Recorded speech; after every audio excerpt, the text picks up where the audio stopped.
and welcome to episode 3 of The Art of Bridging, a podcast from the Distant Voices Project. Thanks for joining us on our journey through some of what we've made and learned in and around the Scottish criminal justice system over the last 5 years. My name is Lucy Cathcart Froden, and I can't wait to share today's music and voices with you. But just before we dive in, I should mention that there will be some sweary words in today's episode, and I need to warn you that some of them are so catchy and melodious that you might even end up singing along. My head was doing somersaults. I was all... So, the podcast, as you know, is called The Art of Bridging. In episode 1, The Currents, we thought about coming home from prison as being a bit like crossing a fast-flowing river, full of potential risks. In episode 2, The Stepping Stones, we thought about how people in prison resist the harm that prison can cause, and lay stepping stones for themselves and others through small acts of protest or care. This episode is called The Foundations, and this is where we start to think more about what we need to do as a society to build strong and lasting bridges that support safe and healthy re-entry after prison. So, in the Distant Voices project, we built strong links with partners in Inverness, and we did some work together around the theme of recovery. So today we are delighted to welcome Sharon, Colleen and Oliver, who are all part of the community around Distant Voices and who were involved in the recovery project in Inverness. Welcome, guys. Morning. Hello, hi. We're going to kick off with the question that we so often use in Vox sessions. Tell us about a song that you're enjoying listening to at the moment. Okay, I actually had an album on that I bought recently last night, and it was, I don't know if people are familiar with Lily Kershaw, her Arcadia album, and there's one particular track called Soft Dark Nothing. Good night, goodbye, good luck, don't cry. I heard this song playing somewhere one day and I Googled it because it hit a chord with me. She's got such a haunting voice. For me, it stirred quite an emotional response to me as soon as I heard it, because it was about loss, it was about love, it was about replaying memories of time shared with people. It's about also kind of recovering from that. It's about people's journey and how do we recover from something that's had quite a traumatic or had a big impact on us.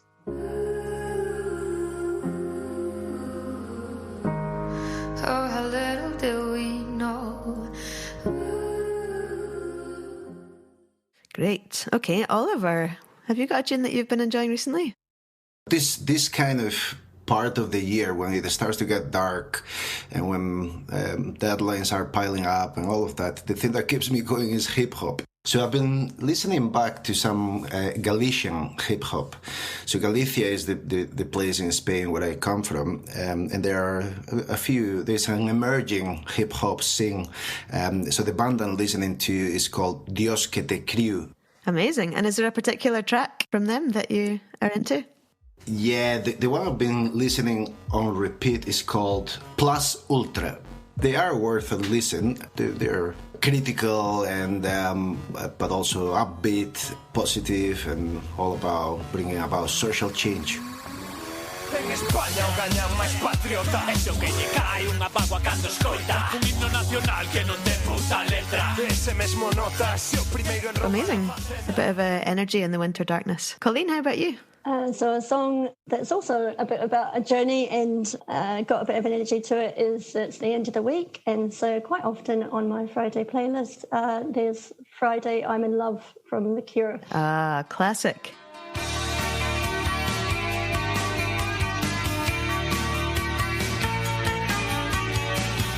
You know, and it doesn't really matter what day of the week it is. It's a song that when you hear it play, it kind of feels playful and carefree and you've kind of got somewhere, you know. Tuesday, Wednesday, break my heart On Thursday, doesn't even start It's Friday, I'm in love That's a really nice Friday ritual to have, to go to that tune. Just to set the scene for the next song, we're going to listen to a song in a minute together, but maybe Colleen or Sharon, you could tell us briefly about the project that Distant Voices and the Highland Alcohol and Drug Partnership worked on together. Yeah, it was about kind of letting some of these songs loose in the public and prompt conversations around that complexity of the recovery journey and links to reintegration. And so we started with a small enthusiastic group of us to inform and shape the project along the way. So it was a group with local connections in Highlands and here at Vox, and who had lived experience around music and public dialogue and recovery work. So just a big shout out to that small group who came along on the journey too. And the project kicked off with releasing an EP of songs, Oblivion and Beyond, coordinated by the amazing Donna Maciocia. And each of those 5 songs was co-written with musicians, with people with personal or professional experience of drug use and recovery. And over 1 week, we then took those songs and a few more in live performances and public gigs in Inverness, Thurso, HMP Inverness, and held workshops with practitioners from health and criminal justice and social work and others. And so sharing those songs in public spaces was an opportunity to spark conversations and contribute to changing that culture. So we recognize drug and alcohol harm as issues of public health and inclusion that affects and is affected by all of us. And then, as we often do in Vox, we kind of created more. So there were new songs that we wrote in 2 Vox sessions, one of them in HMP Inverness, which had a mixture of people in prison and people from community coming into prison, and also with others in the community in a community Vox session. So there were 4 cracking songs written there. And one of them is Little Foxes, which is on Looking at Colours Again. I was always looking down. I was always looking down. Don't turn your back on, don't turn your back on, don't turn your back on them. A gang of little foxes.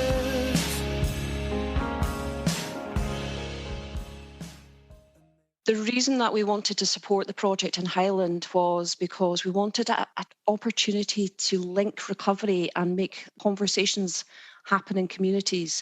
As an ADP, it's all about trying to reduce some of that stigma for us. And wherever you go, people still have, the idea that we can't talk about drug and alcohol. By doing that, you're kind of stigmatizing people. It should be a conversation that everybody can have. By not having that conversation, we're almost putting barriers up to people actually seeking the help and the support and the access to treatment that they need. So we wanted to link in with communities to try and talk about drug and alcohol harm, talk about recovery, that people do go on to recover, and that we should all play a part in trying to change the language and trying to reduce stigma. We'll come back and hear a bit more about that project. But for now, I think it's time for us to listen to a tune. And it's a song that's become a big favourite among lots of people involved in the project. It's an instant earworm. And just to warn any listeners who are sensitive to swear words, it does feature the F word fairly prominently. We're delighted to have Gus Bear with us, and he's co-written 2 of the songs we're featuring today. The first with Donna Maciocia and the second with Ross Clark. So here's Gus Bear to tell us a bit more about this first track. Fuck It Button. Well, the name came on the second day, but Fuck It Button. I did it with Donna in the prison in Inverness, and I was really quite early in my recovery. So it was quite a surreal place to be, in a treatment centre, being inside a prison but not being an inmate. It was quite an intimidating environment and stuff, but the song itself, the Fuck It Button, I think anybody that's had issues around drugs and alcohol knows what it's like to press that button, just the same as normal people do, they just go, fuck it. And it's as easy as that. But for me, I was so broken. I'd been drinking, drugging for decades, and I'd reached that point of total self-destruction, waking up every day wanting not to wake up, and just then starting that continual battle to try and find what I needed to get through the day, to take away the edge of how I was feeling and to hide me away from all my emotions and feelings, trying to keep that hard mask on, that exterior, so everybody thinks everything's just rosy, but inside, you're just dying slowly, but there's nothing you can do to stop it.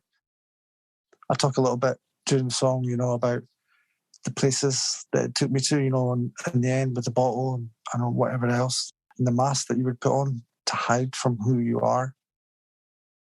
all I ever knew was, just press that button and just kept destroying everything, you know. And I was lucky, managed to get into recovery. I managed to take off those masks that I hid behind for all my life. I know you want to press the fuck it button, to oblivion and beyond, but you never reach the bottom of freedom from want. I know you want to press the fuck it button, to oblivion and beyond, but you never reach the bottom of freedom from want. Things are never that bad to revive the past or put on another mask. Things are never that bad. The people from the past most have passed with their masks still attached. Things are never that bad. I know you want to press the fuck it button, to oblivion and beyond, but you never reach the bottom of freedom from want.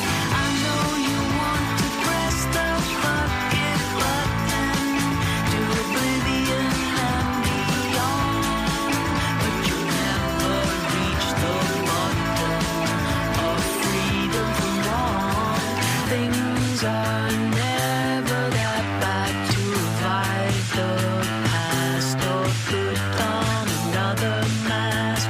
Things are never that bad. The people from the past most have passed with their masks still attached. Things are never that bad.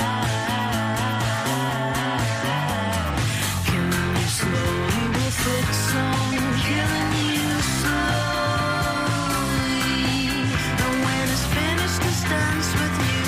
It's death if you're lucky, lucky, lucky, lucky, lucky. Only if you're lucky, lucky, lucky, lucky, lucky, lucky, lucky.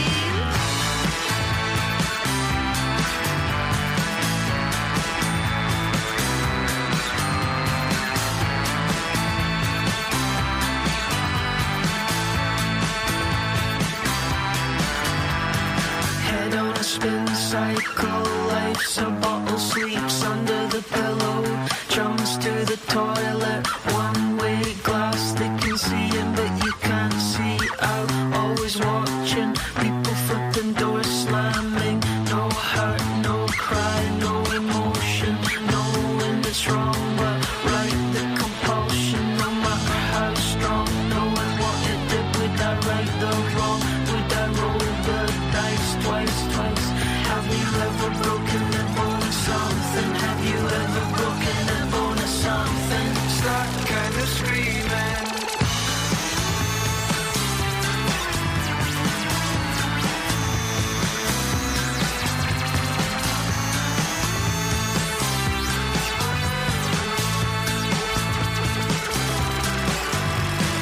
I know you want to press the fuck it button, to oblivion and beyond, but you never reach the bottom of freedom from want. I know you want to press the fuck it button, to oblivion and beyond, but you never reach the bottom of freedom from want. I know you want to press the fuck it button, to oblivion and beyond, but you never reach the bottom of freedom from want. I know you want to press the fuck it, press the fuck it, press the fuck it button. Woohoo! That is brilliant. You were talking about songs to light up the winter darkness, Oliver. That's definitely one. Yeah, I think this is one of the songs I've listened to the most, and every time it gets another layer of meaning. What was jumping out at you today? Well, I was thinking, today I was thinking about how this song is like a conversation, right? It's a conversation with yourself, but it's also a conversation with others. And for me, that's really important because it takes these issues of recovery into that space where we move from the individual to the collective. And to me, that's crucial on these issues. We need to start to take a community perspective on these issues, take collective responsibility for these issues, and so today I was thinking about that, and it's the first time I connected that song to that theme of the individual to the collective. The thing that jumped out for me today was that line, no hurt, no cry, no emotion. I feel like that's been a thread that's come through in all of the podcast conversations that we've had about that need to just numb the emotions because it's too much. Do you know what always jumps out at me? And it kind of comes back to that, the line about people still walking around with masks attached. And for me, that it kind of speaks volumes about people not really knowing or being able to have their own identity. So for many that have been using substances, they'll be putting on this mask to the outside world. They won't be kind of connecting or letting people see who they really are. But there's also a little bit about, have they had enough time to actually realise who they are? Because for a lot of people that we work with, until they stop using substances, they have to recreate their identity. They've almost taken on board the identity that's been given to them, the labels that have been given to them. So there's something there about kind of having to re-establish a new identity and putting yourself vulnerably out there to actually be able to achieve that. There's something else about that kind of almost living on the edge of recovery. You know, you can go either way. That vulnerability about you have that moment when you're feeling slightly kind of less confident, a bit more vulnerable, then quite easily, like you say, you could hit that button and you could go either way. So there's something there about the uncertainty of recovery and it being like a day by day kind of awareness that you have to carry around with you. Yeah. I think that comes through really strongly, and that actually made me think of a song that was written earlier in the project. I wrote with Joe Syme, and that was a really interesting process where we wrote a song responding to one of the earlier songs from the project, and that was kind of on a recovery theme, and the phrase came out, full-time job, which became the title of that tune, and that was something that she was reflecting on, like it is a full-time job. No matter how far on you are in your recovery journey, it can still feel like a full-time job. Yeah, you can't become complacent, I think, is the kind of common thing that people say. You can't get complacent about it. One of the practitioners wrote, recovery is not programmed in offices behind desks. And the idea that the identity of who's behind that mask is given by others. It's relied on by others of whether they see you as a father, as a worker, a musician, or as an addict. An identity is given by other people. And I think that the language is really important that we use around recovery. So the mask thing jumps out to me as well. We talked about in the workshop the metaphors that are used. So if recovery is a bit like living with a button, they're ready to push. What other metaphors do we use, whether helpful or not helpful in recovery around language? For example, falling off the wagon. You know, the idea that someone falling off the wagon, you kind of wonder, where's that wagon going? And was it the individual that fell off? Did they jump off? It has a lot to do with the kind of the stigma, but I think people underestimate perhaps, that we're involved in forming those labels and the language and the identity that we offer to other people. I wonder if I could add just a little bit, because that kind of sparked a thought, which is that this is a line that is very prominent, which is that line, freedom from want, right? Which to me, you know, it can be interpreted in a very literal sense in the context of recovery. But it also connects to another of the key themes in the Distant Voices project, which is this notion of being careful about how we understand reintegration and this assumption, you know, that people are being reintegrated when perhaps they never stood a chance of being integrated in the first place in a society that is highly unequal. We know that the UK is one of the most unequal countries in the world. We cannot escape that reality. And that means that, you know, we have a set of conditions for everyday life that create all kinds of undesirable circumstances and contexts and relationships and dynamics. And to me, that freedom from want is again getting to that point of the source, you know, and how do we move towards prevention rather than this addiction to reaction that characterizes the way we do a lot of things in our society. And I think that kind of ties in with the bridging metaphor as well, because we talk about doing preventative work upstream, you know, like before people are falling into the river, we need to be looking at the causes of how people get there in the first place. I wonder if each of you could share maybe a little moment or a memory from the project. A lot happened in this recovery-focused project. There were public gigs, there was a prison gig, there were workshops for people that work in criminal justice and recovery. So I wonder if you could each tell us a little story of an event or a moment that stood out to you from that project. From my perspective, there was only a couple of the gigs that I went to. One was based in obviously a licensed premises setting, and the second one was based in a hall for people in recovery and for family members. And the one that touched me the most was probably the second one, because we had a recovery choir at the time in Highland that were meeting every week, but we broadened the invitation to anybody that we'd worked with in the past, family members. So people with lived and living experience came along to that. And there were some fabulous songs shared that night, one of which was one that I'd actually done myself, but several of the songwriters were in the room, and the feeling, you could have heard a pin drop in that room. There was this silence that fell. There were people, I was looking around the room, there was tears in some people's eyes. I could see that people connected with the songs. For me, the conversations that happened afterwards, people coming up and saying to me, we hadn't really, although we've been family members or we've gone through recovery, we didn't realise the bigger impact maybe that hearing the songs can have. It was heartwarming because there was almost like a ripple effect from that one event, that folk then went out and spoke to their loved ones and asked them to kind of share what that had been like for going through that. They had more of an understanding and more of a compassionate response, I think. So it really did hit home that more people then started to have those conversations. More people started to look at drug and alcohol problems, and even including that with mental health as well, as more of something that people could recover from. It doesn't necessarily have to be a lifetime condition. It sounds like a really special evening. I think one of the things that we hope that this project has done is that songs can connect with people on so many different levels. You know, a line can jump out at you or a melody can get stuck in your head, and it's kind of different from a story just because of the sonic nature of it. And it does something to our bodies and to our emotions, I think, when we hear songs.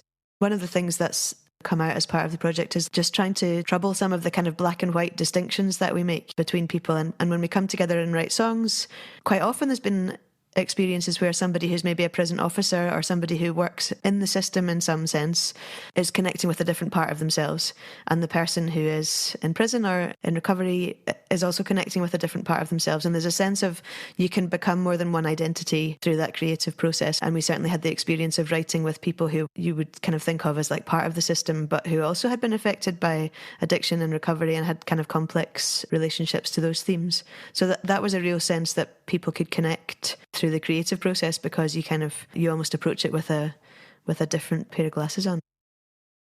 Oliver or Colleen, would you like to share a little moment for us?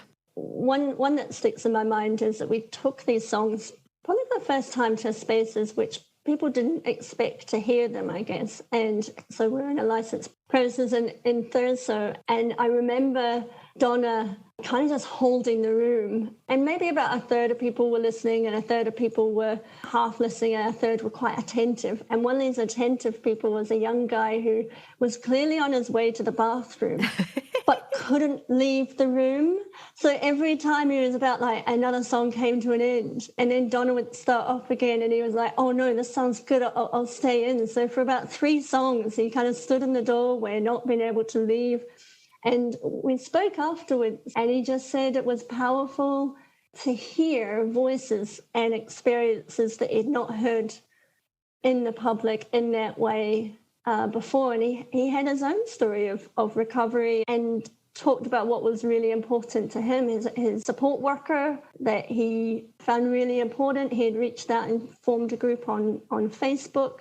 And he'd clearly been through a lot, but he said just to hear songs that had reflected back to him, journey that he identified with and kind of had hope. And he commented that he thought it was going to be a heavy metal act and thought it might have been quite dreary, but it was anything but. So, yeah, I think it was that unexpected offering in a public space. There was another conversation with a guy who was there probably just to catch up with his mate, but they were very gracious to have a conversation afterwards. And he reflected that I don't know any criminals, but I never really thought they have to come back out and what that must be like. And you could see he still had questions of like, yeah, I guess you kind of got to afford, you do actually have to help people, but can you afford to do that? You know, and you could, I think it was the kind of raw conversations of people thinking through an issue or thoughts that they hadn't done so before.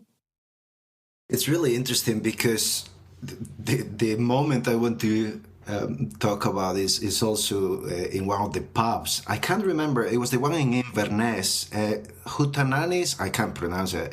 Was that? That was perfect. Yeah. Was it? Okay. Great. Proud moment for me. I always struggle with these things. And as Colleen has described, there was a really interesting politics of space in these spaces, right? They were usually around like 3 concentric circles. There was the inner circle, and those tended to be people who are connected to the project, people who have been involved perhaps in developing some of the songs, friends, family members, just the kind of network that is close to the project. Then there was this medium level kind of space where there were people who might have heard about the project from others, but maybe are not so related. And then there was the outer circle, the third layer. And those were people who didn't know anything about the project and were discovering it. And of course, in the project, we're really interested in all of these conversations across all these circles, but we are particularly interested as well in that outer circle of people who often don't have this kind of conversations. And I remember I was the researcher kind of taking notes, observing, doing that kind of thing. And I ended up having a fairly long conversation with 2 men on the very back of the pub who were listening very carefully, but who were also wanting to push back, and they kind of expressed to me very punitive attitudes towards people and towards a way of thinking about justice that has become so common in our society, right? A way that is just about the punitive attitudes and much less about compassion, or about thinking that this also relates to you and it relates to your community, and you are part of a community where these things happen. And as a member of that community, you have some responsibility of being part of these conversations, helping us to think about these issues. And by the end of the conversation, it's not as if we had necessarily moved beyond where they were, but I think there was a sense of appreciation of the complexity of these issues, and that there is something wrong when we create very simplistic narratives around justice, because in the end, it can, and it does touch us all in one way or another. So that always makes me think about this kind of society we've built with this politics of invisibility, where we think we can just push things away and not have those difficult conversations on collective issues that need collective solutions. There was another space that really stayed with me, which was the practitioner workshop with social workers, with colleagues in different agencies. And the thing that really stuck with me is how they kept saying that they really loved how creating a space around music to deal with these issues, to address these issues, allowed them to, kind of bring their own humanity into these conversations. And that made me think about, okay, so what's going on with some of the systems we've created where people feel that they need to live their humanity in other places? I know most people are like that. They want to bring that dimension with them. But it's true that there are barriers in the system and in certain ways of thinking about professional role that can get in the way. I think that's definitely true, and something that we've experienced in the project. You know, we've got loads of people who are involved in the project who are working as part of the system, who are doing amazing things. But there is also the other end of the spectrum of people that do believe that the harms of prison are what people should be receiving, and that help isn't something that people are entitled to. So that's also, I guess, an arena in which it's important to try and raise these questions. If I might just add to that, this is the problem we see across this entire community and this interface between communities and systems, is that notion that we are creating these flat profiles of people. Professionals are these, people who are in prison are that, officers are that, the public is this or that. These kind of very simplistic binaries. And again, that's precisely where we need to get beyond, and because we all have, as Lucy said earlier, multiple overlapping identities and therefore multiple points of potential connection and empathy. We're going to listen to another tune now, and here's Gus Bear to tell us a bit more about it. White Horses, and I did this song with Ross. It was a couple of years down the line from when I did the Fuck It button, and life was so different, right? I'd gone through my treatment. I'd started to get a little bit of relief work, and I was working a little bit, you know, in the treatment centre that I came out of, and I'd got my own place, you know, I wasn't living in supported accommodation as such. Life was good. I'd stopped having thoughts about doing the old style of life, you know. I actually started to have a little bit of faith in me and actually enjoy life without having to use substances and being paranoid. And then I met a lassie, and I'm still with that lassie, and we've had a daughter. And it's about relationships and about the positiveness of relationships. And that little white bit on the top of a wave is where the name White Horses came from, you know, because, you know, you go through those choppy things in life, you know. But the thing is, if you keep going with it, it's amazing what can happen. If anybody gets the opportunity to do something like this, it's amazing, because it's with you forever, you know. And I think everybody that was there, they all got something from it, you know. It was actually, we all sort of collaborated, and it was like community type stuff, you know. It was nice. It was like real, but genuine real, not people pretending to be or acting that they are something they're not. It was nice. For me, I was nowhere near that pressing the fuck it button anymore, you know. It was all about how things had moved on and how things had changed, but the changes were good, you know. There was ups and downs and there was hard bits, but the majority of the time was really good, you know, and the thoughts of that old lifestyle had gone, you know, because I wasn't being drawn or called back to that type of life.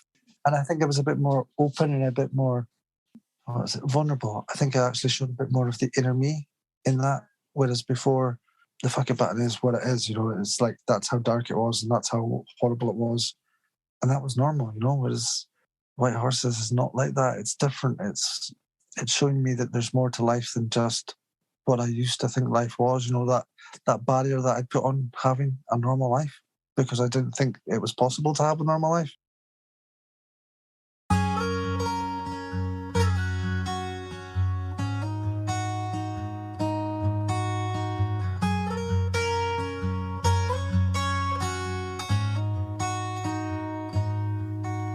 Snow globe blizzard in the winter light. A good night kiss, not another fix from you tonight. I was wild, yellow and scared. Was locked down, alone in another's care. Stuck on the tracks, traveling fast, lost in a rush. Found myself knee-deep in the stream of life. I am free to be me now, that's all I can be. Felt broken and numb, now I feel a new love.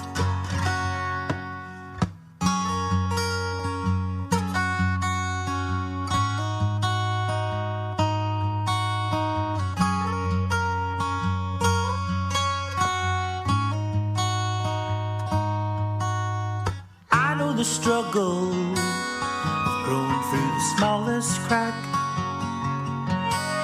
No fears or worries will ever be as bad as that smell of the pine, crispness of the air. We rise and fall, white horses that stare. The crack in the stone is where I feel my way out. The old oak tree grows with me now, releasing all doubt that I am hers, and I have given my all. Reach out for a hand that's there when I call. No longer in fear when it's just us here. Tattoos and diamond rings, you're the wind behind these things. I'm able to love again, hope never to feel numb again. I've been on the treacherous road, now I'm willing to share the load. Scared and frightened, had to reach out, finally deciphered there's always a way out. No need for the light at the end. Now I walk in the sun with my best friend.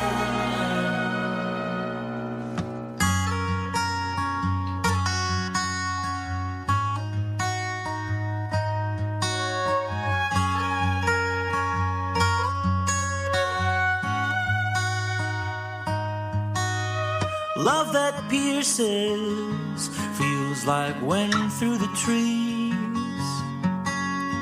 Carried by the current, white horses in harmony. When you take my hand, I can drift on and on. I'll let my guard down and wrote you a song. No longer in fear when it's just us here. Tattoos and diamond rings, you're the wind behind these things. I'm able to love again, hope never to feel numb again. I've been on that treacherous road, now I'm willing to share the load. Scared and frightened, had to reach out, finally deciphered there's always a way out. No need for the light at the end. Now I walk in the sun with my best friend. Now I walk in the sun with my best friend. Now I walk in the sun with my best friend.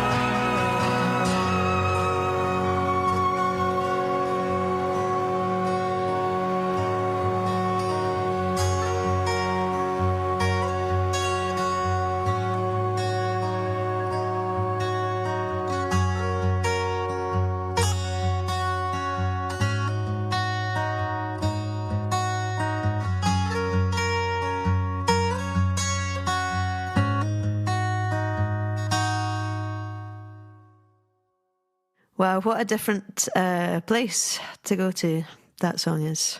I'm able to love again. Yeah, it's such a hopeful song. It's a real favourite of mine, actually. And, you know, and the image, like the smell of the pine, crispness of the ear, you rise and fall, and the white horses, you know, the crest of the waves is the images I get. And it just takes me to, like, you know, the wild kind of East Coast beaches. There's a real freedom, a kind of a letting go, open spaces that song takes me to. I love it. The one thing, because I can't help myself, and I'm always thinking about the politics of these things, before we get to that hopeful element of opening up and transitioning, the word that sticks in my mind is fear. You know, being scared, which is one of the lines there, and how fear is such a powerful engine of all kind of personal struggles, but it's also an engine of social division, of political division. And, you know, this is as old as humanity. Fear has always been used in all kinds of undesirable ways to to do all kinds of things. I mean, it's a very old political strategy. We see it at play all the time. I mean, even just now in the UK, the way the UK is choosing to engage with issues around migration and the humanity of those tragedies that are happening around us. And so I just wonder, I suppose the challenge is, how do we go from fear as an engine of division to fear as an engine of solidarity? The fear that we might not be getting it right, the fear that we are losing people because of choices we make in the way we organize things, the fear of just not creating the kind of communities where life is worth living for everyone. It talks to me about the new beginnings, that kind of putting yourself out there and being vulnerable to start having those emotions with somebody again, to sharing that inner part of yourself. Because for so long, people will have kind of distanced themselves or disconnected part of themselves, maybe emotionally. And this talks about that kind of whole putting yourself back out there and investing in somebody and something in your future. That tattoos and diamond rings, speaks about the past. The tattoo kind of element for me was talking about what the past is, and the diamond ring being this brighter future. I always feel it's quite a sensory song, like Colleen said.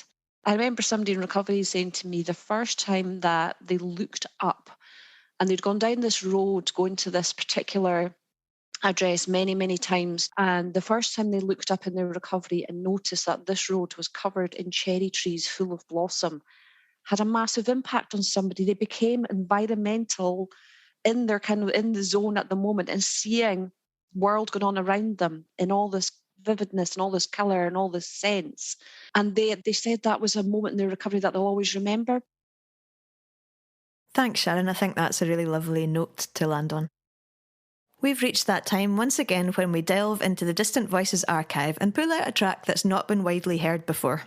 We're going to hear from a new team of guest listeners shortly, but first here's one of the co-writers, Gabi, to introduce the track. Hi, my name is Gabi Froden, and I co-wrote the song The Mountain Way with Martin in HMP Castle Huntly. Here's what Martin had to say about the song. This is a song about my journey from joining the army as a young boy at 17 and a half and going through war many times. Then it talks of my battle with PTSD and the help I got from the Mountain Way. I have thoroughly enjoyed this and will be continuing songwriting for the rest of my life.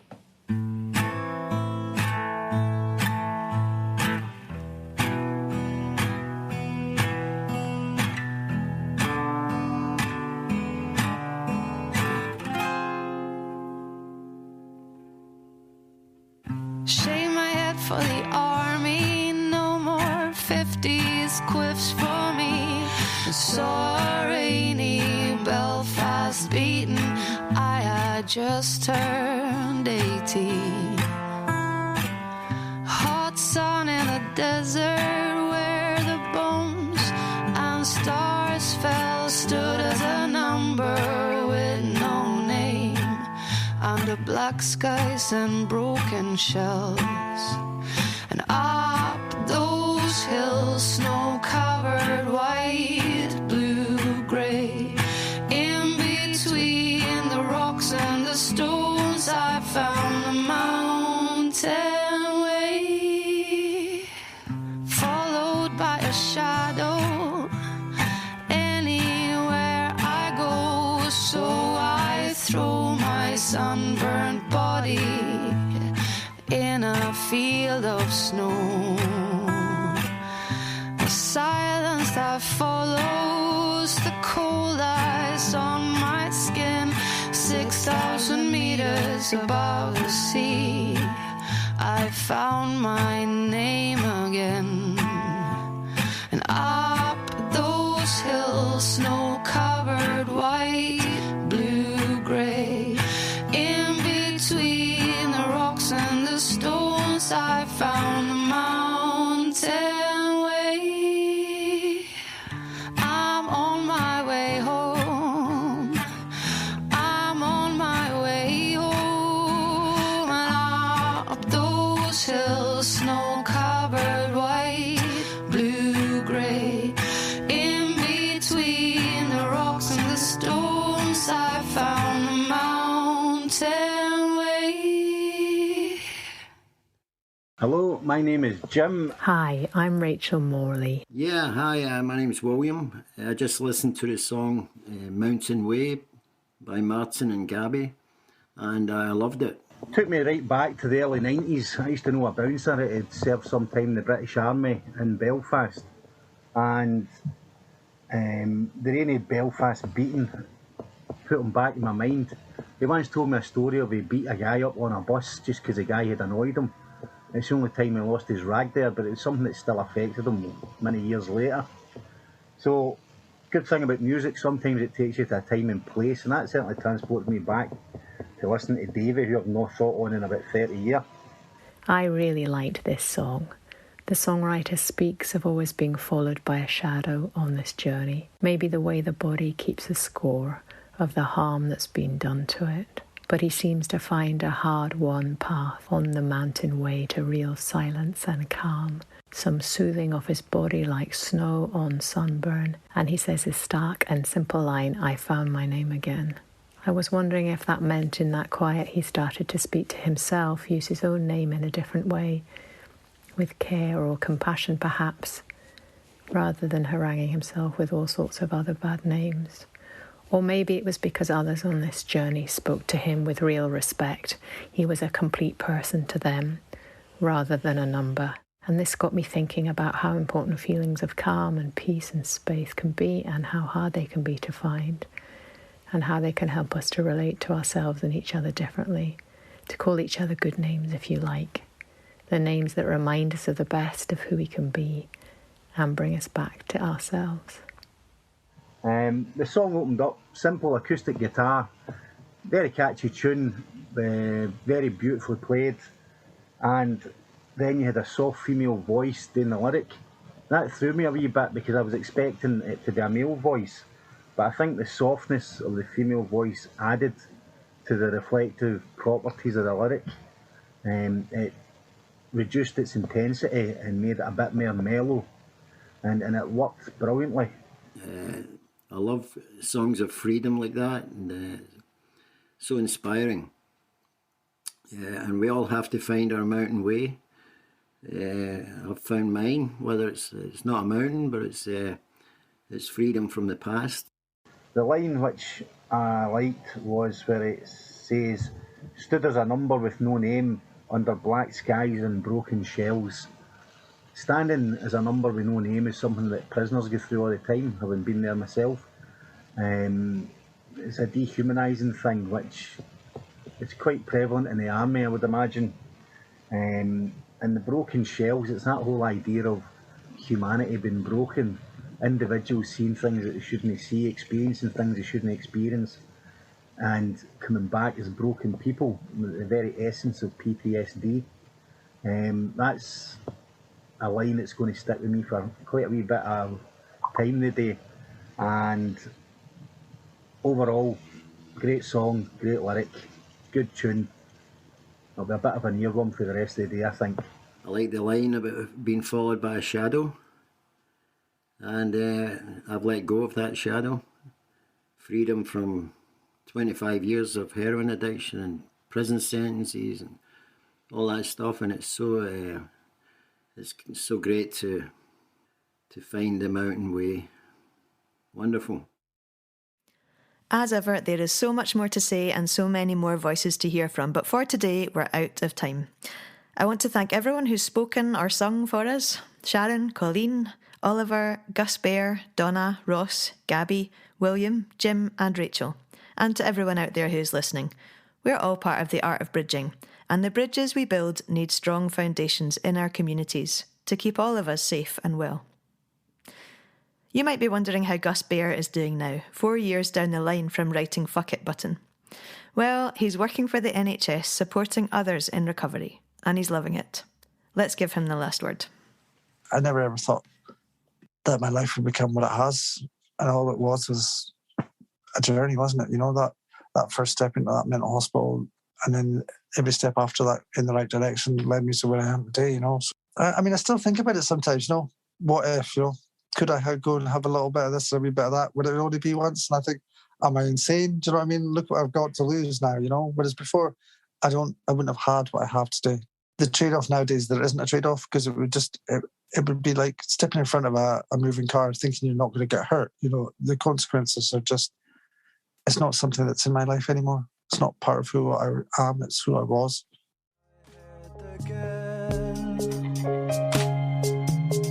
I started looking at colours again.